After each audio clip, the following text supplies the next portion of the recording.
So I am so excited that I am here with Dr. Lori Pavtis tonight, and we are going to talk about the MTHFR gene. And you might be asking yourself, if you're like most people, you've never heard of the MTHFR gene and you have no idea why you should care. But if you have hypothyroidism, have had fertility issues, have children with autism or Down syndrome, you have heart issues and depression, you need to listen to this video tonight. So after watching tonight's video, you just might find the answer to healing lifelong health issues so you can step into your best, healthy, and happy life.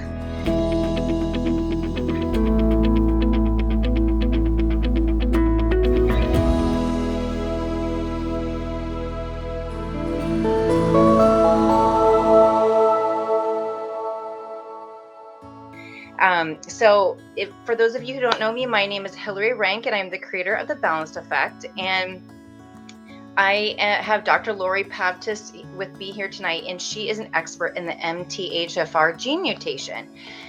So how I found Dr. Pavtis is all my life I have struggled with many different health issues. I've had depression, hormone imbalance. I didn't even realize it at the time, but I had hormone imbalance. Difficulty getting pregnant, sensitivity to chemicals and medication, and I had complications in both of my pregnancies. My first son, I had preeclampsia, and then my second son, I had pregnancy-induced hypertension, so I had premature births both times. And I developed hypothyroidism 5 years ago and was told that by all the doctors that I saw that it was just going to keep getting worse. And I went to countless MDs and NDs and I got no answers. So it was just a stroke of luck that I found Dr. Pavtis. I actually was in a breast implant illness group, thinking, my husband has brought up a few times that he thinks that my breast implants are an issue, or maybe the contributor to my health issues. And I found out a lot of women with breast implant illness have the MTHFR gene mutation. So it was just by a post that I made, I got a recommendation from a woman in the group to see Dr. Pavtis, and she happens to be a couple miles from me. So she has absolutely changed my life, and I'm really excited to share this information with you today. So Dr. Pavtis, do you want to share with us how you became an expert in the MTHFR gene mutation?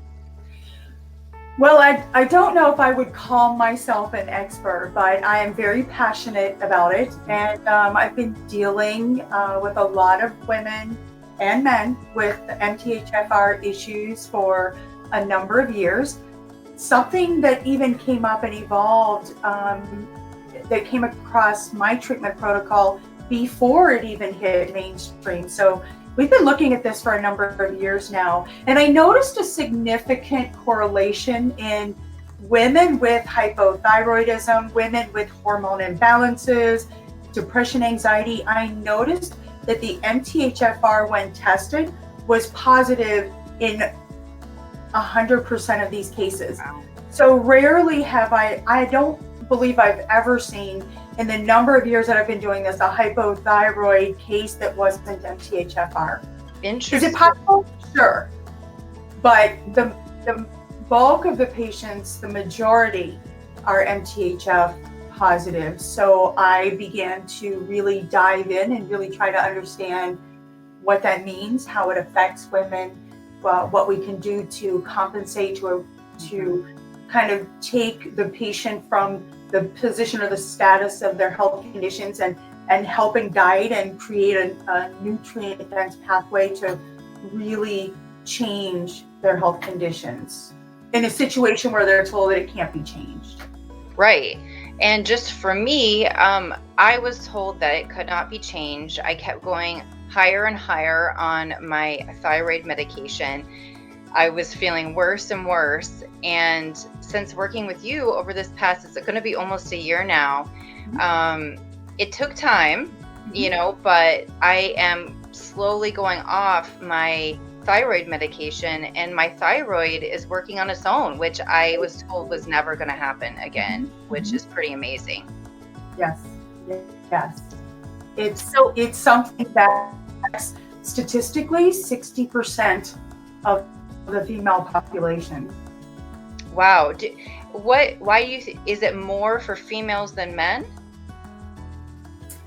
It affects women not so much more, there's a number of reasons. One, women just have more hormone significance, right, in their bodies because of childbearing, etc. Yeah. So there's a lot more hormones to disrupt in women.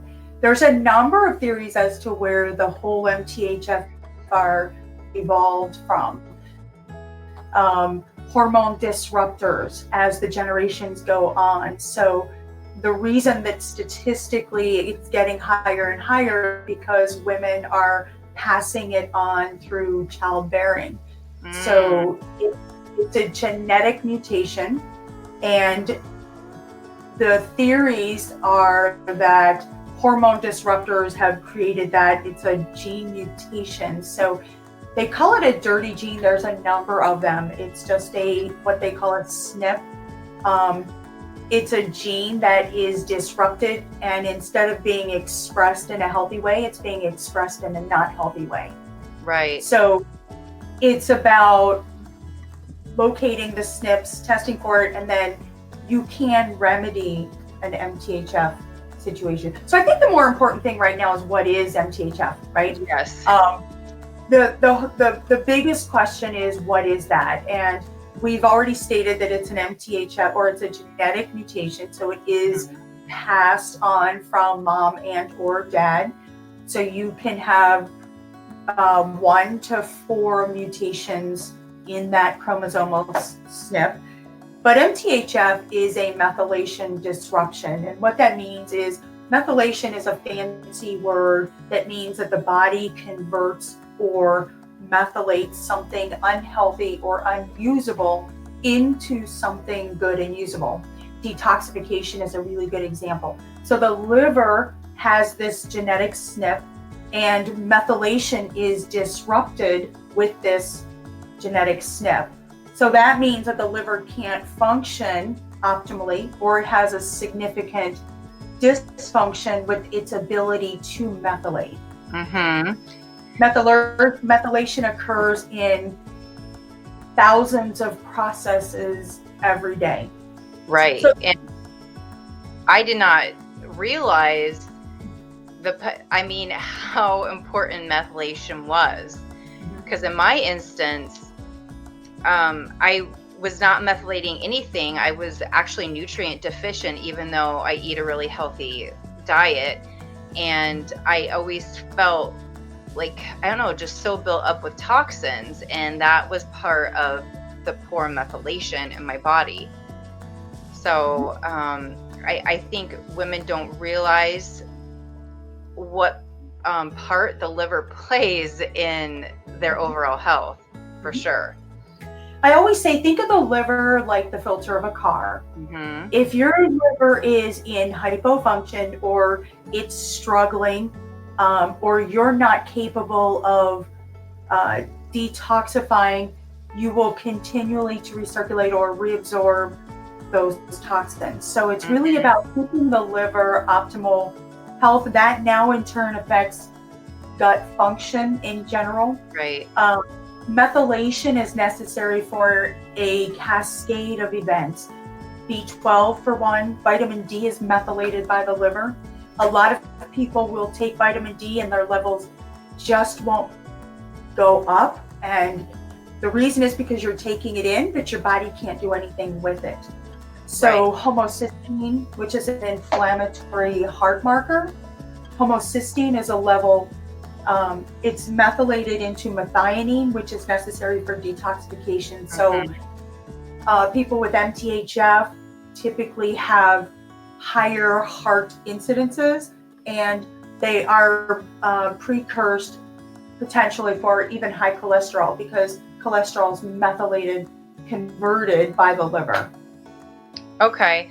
So could you go a little bit more into the specific things? I mean, we've touched on it a lot, but what it affects. If you have the MTHFR, what are the major symptoms or signs? That's a really super good question. One is there are a multitude, but let's hit kind of the top major.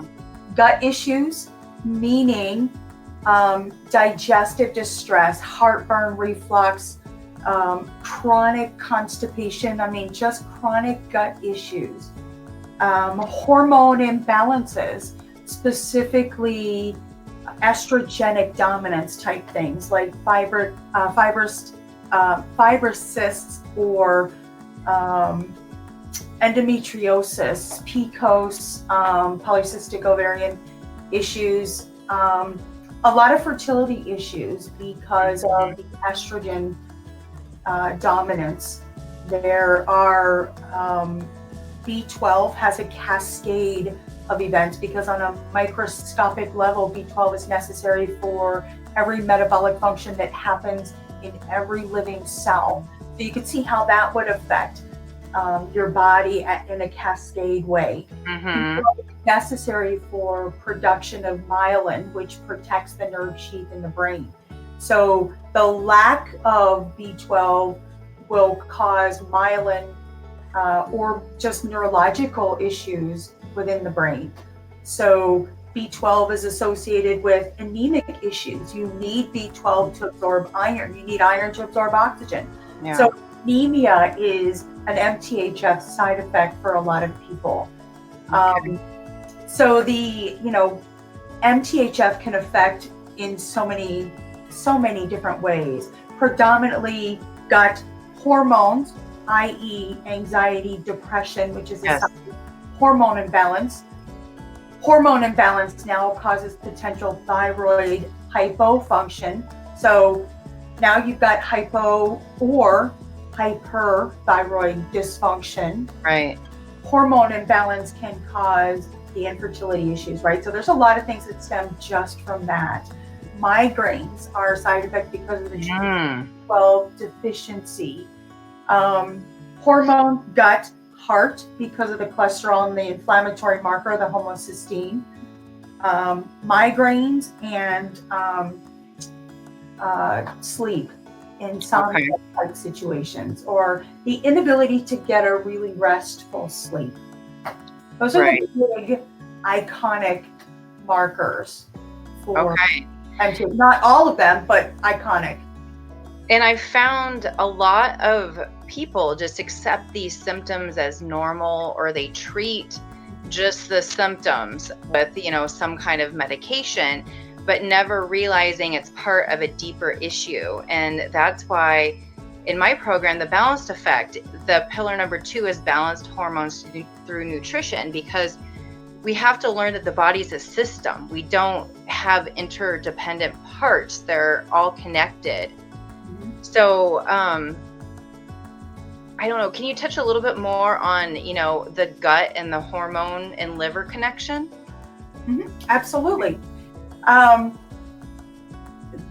You mean creating that connection on how they affect each other? Right, like kind of the cascade effect, and especially when it comes to MTHFR, because that's how my hypothyroidism developed. Problems with the imbalanced hormones, the sex hormones, that cascaded into the thyroid issue. So we mentioned that the liver methylates estrogen, right? So if we break it down and simplify, we as women, especially, we have 3 types of estrogen. Estradiol, which is the good stuff, estriol, and estrone. So the way we maintain that hormone balance is the liver recycles or converts or methylates the bad estrogen into the good estrogen. So when we lose that ability to recycle the estrogen, the bad estrogen gets higher than the good, and it creates that estrogen dominance. So that high level of bad estrogen now causes estrogenic dysfunction. And that leads to a number of different things, whether it's infertility, endometriosis type issues, thyroid function, because the estrogen plays a role in that balance of thyroid. Also, the gut. Up to 67% of thyroid function stems from the gut. You actually need a healthy flora for that T4 to T3 conversion of the thyroid to take place. So the gut has a significant effect systemically, actually, on the whole body. I mean, research shows that every disease known to man has been associated to the gut on some level.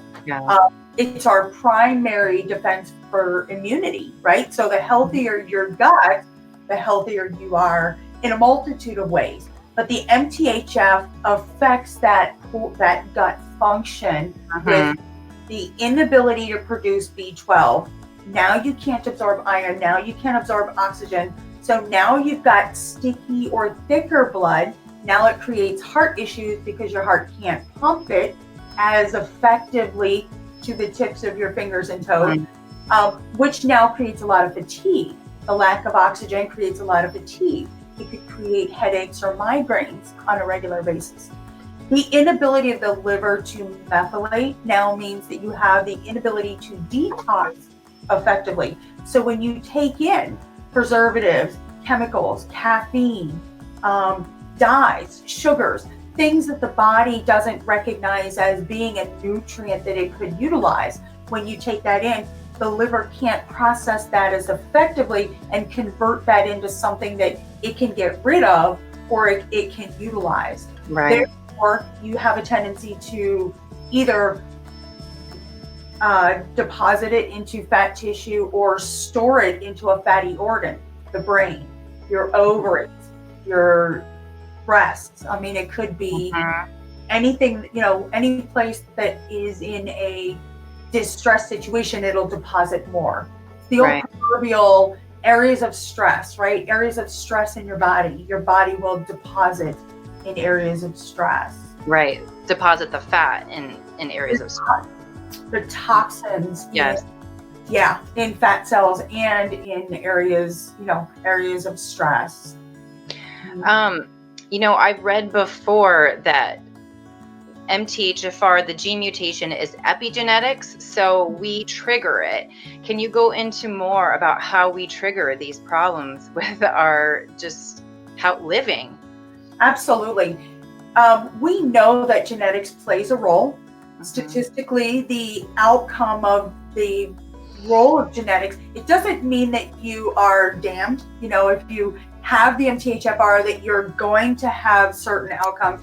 It means that the healthier your lifestyle is, the more healthy your gene expression will be. So if you are a person who tends to consume more alcohol or more refined white flours and sugars, the negative effects of the genes, or it will express the gene negatively, which has to affect the poor outcome effects of that mutation. So if you are eating a more nutritious, more balanced diet, exercising, proper sleep, etc., a lot of water, those are the things that will maintain a healthy gene expression. Okay. But an unhealthy lifestyle causes the dirty genes to express themselves. Right. And what about birth control? We've talked about that before. Birth control is a form of synthetic estrogen, which just creates that estrogenic imbalance because the liver has difficulty recycling. Estrogen that's pumped into beef or chicken is also another source of estrogen coming from an external. It's called an exogenous estrogen, meaning the body didn't make it. It came from outside. So the liver has to convert or methylate it. And if that process isn't happening effectively, now you have that estrogenic imbalance. Right. Which leads to just a host of other things, depending on the female. Right. I mean, can you list some of those things that could happen? Anxiety, depression, infertility, cancer. It could potentially lead to cancer because of the consistent estrogen deposition within the breast tissue or the estrogen dominance, right? Endometriosis, fibrocystic issues on the ovaries or fibrocystic breasts. Those are all hormone imbalances. The inability to conceive, or the inability to hold on to, after conception, poor pregnancy outcomes, stillbirths. I mean, spontaneous type abortions. I mean, those are all just poor outcomes of estrogen imbalance. Right. I mean, frankly, after researching this more and getting educated, I feel very fortunate that although I did have complications, my sons turned out healthy and they don't have any significant issues, because it could have been way worse for sure. Yeah. Which to, how do you know, how do you test, and how do you fix it? Right. I was going to say, we've significantly scared everybody about how bad it can be if you don't know, and if all the things that the standard American diet and the things we don't even think about. So what can we do about it? Well, first you want to know. So if you have been listening and you have a list of those symptoms and you think, oh my gosh, I have 4 or 5 or 10 of those symptoms that they spoke of, then it's a good idea to get tested. It's a simple genetic test. It is a blood draw. So you need a requisition from a physician or somebody who deals with the MTHF to go to the lab, have the blood drawn, and when the test comes back, it'll tell you what your genetic mutation, if you have one, and what that is. Mm-hmm. So once you have the affirmation or the positive outcome of the test, then it's about really looking at the overall person's health, because if your liver is stressed and unhealthy, you don't want to just add the MTHF supplement on there. So MTHF stands for methyl tetrahydrofolate, and the MTHFR is the methyl tetrahydrofolate reductase. That's the enzyme that is missing that creates that positive outcome, that genetic mutation, where the liver can't do the conversion or the methylation, right? So once you are MTHF, then you want to provide what's called the glucosamine salt of that MTHFR. That provides the enzyme, but in order to do that, you have to make sure that the liver is functioning and healthy. All that means is you want to at least do some type, and with supervision, because somebody who's really in liver hypofunction, you don't want to just try to detox an unhealthy liver. That will really give you some bad outcomes. And anybody who's MTHF that tries to detox knows they just feel worse. That's a typical outcome for an MTHF, when you try to detox and you just feel worse, when you do something good and you just feel worse. Right. So supporting cleaning up your diet, right? You've got to really focus on a lot of the plant-based, nutrient-dense foods, with a lot of water, eliminating almost everything else beverage-wise, but you've really got to consume a lot of clean water, and then supporting that liver with supervision. Healing the gut is primary. Yes. You've got to re-inoculate. You've got to kill the microbials, because typically with poor gut situations, you have poor digestion, you have poor absorption. So you want to make sure that the gut is healthy and the liver is healthy, and then you support that MTHF. So you'll start with what's called the cofactor for methylation, and the cofactors are all those things to provide for that methylation to happen. I always correlate it to, it's kind of like baking a cake. When you go to bake a cake, you need every necessary ingredient, otherwise it's not going to turn out. Right? Yeah. So it's about having all the ingredients, and that's what the cofactors do. And then you want to provide and support that methylation once you've been doing the cofactors for a number of weeks. Okay. Yeah, about 4 weeks. So, I mean, if you're in the East Valley, Phoenix area, if you believe that you have MTHFR or want to see Dr. Pavtis, she is off Superstition Springs and, well, just basically the freeway, the 60 and Superstition Springs. But if you're not in this area, do you have any tips on how someone can find a practitioner who is educated in MTHFR? Because actually that was another question I had. let's talk a little bit about mainstream medicine. I had never heard of the MTHFR gene mutation until, a year ago. And it certainly did not come up with a lot of the doctors that I was seeing, even though they saw that my folate was low, they saw my liver enzymes were off, and I had low B12. But how would you find a practitioner that could help? And, maybe why has this not come up for people? I can't speak to why they don't do or certain things, but I can tell you a number of years ago when we started doing MTHFR testing, most MDs had never even heard of it and therefore didn't really acknowledge the benefits, disadvantages, etc. of the MTHFR mutation. However, things have shifted in the past probably 10 years where there's at least now a diagnostic code for MTHFR. There's no support through health insurance or anything at this point, but my suspicion is they're really working on that because there's at least now a diagnostic code. I would Google search, and if you go to our company, Nevi Health, and email me, I'd be more than willing to. I could send a requisition and deal with that kind of over the phone and guide patients on how to do that. But the MTHF testing can be done by any physician can recommend it or can write a requisition for it.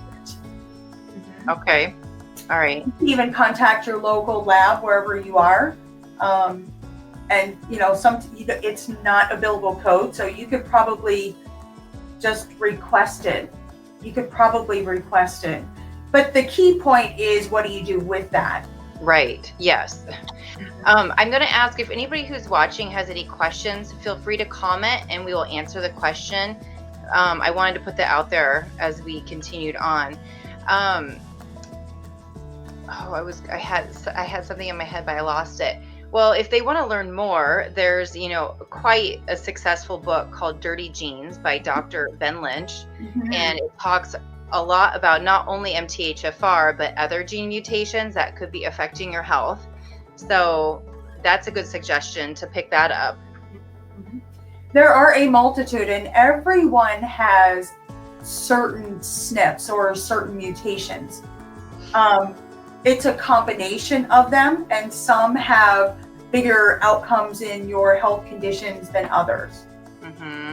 But it's certainly worth looking into if you do have a number of those symptoms, because it can be remedied. It's one of the few that can actually be remedied. Right. One, MTHFR, because it's genetic, you'll always be positive, but you can remedy it and improve and increase the function, that functional component of what's missing in the liver.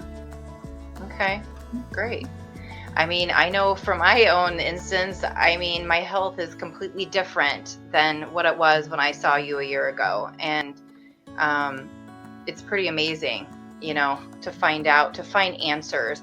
And I always had a certain sense of guilt about my pregnancies and the complications. It was good to finally get an answer for why it happened. That kind of relieved my mind a little bit. So absolutely. I don't see any comments or questions. I will put your contact information or Nevi Health's contact information in the caption for this video. If anyone wants to reach out to Dr. Pavtis and get care from her, she's available. So do you have anything else, Dr. Pavtis? I think that, there are a number of things that contribute to a healthy lifestyle, right? Making sure that body, mind, keeping your diet clean, but you've got to move your body and you've got to get some nice, deep, restful sleep. So there's a number of things that contribute.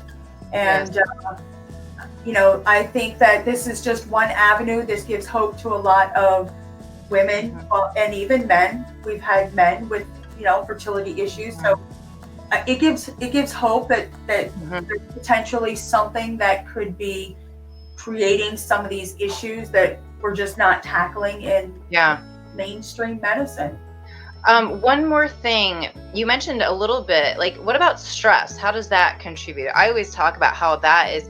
I also feel like I used to like blow stress off, like this is part of life and it's not a big deal. It wasn't until I had a huge wake up call in terms of my health, realizing that stress was really killing me. What part does stress play in this gene mutation? Mhm. Stress can be pretty significant, right? And I always say that stress adds to anything that's existing. So if you're a person that gets migraines when you're stressed, you're going to get worse migraines. If you're a Mhm. person that has hormone issues, when you're stressed, you're going to have significantly worse hormone issues. So stress adds to anything that exists, and it amplifies, and um, it deepens the intensity of it. Right. There are different outreaches that you can do for stress. There's a number of things you can do for that, whether it's an emotional or physical stress. And Hmm. it's really kind of reflecting and knowing what that is, and really trying to get to the core of what you can change and what you can't change. Right. Yeah. There's a lot that goes into that, definitely. Um, but most important thing is being aware of it and not just being a slave to it. But a lot of stress is biochemical in nature. Hmm. It's adaptogenic, meaning that you will adapt with the best resources that you have biochemically to adapt. Does that make sense? So if you're depleted in nutrients, if you're deficient in B12, or if you have hormone imbalance, that will amplify when stress is added to it. Right. Does Yep. that make sense? So Yep. anxiety is a hormone imbalance.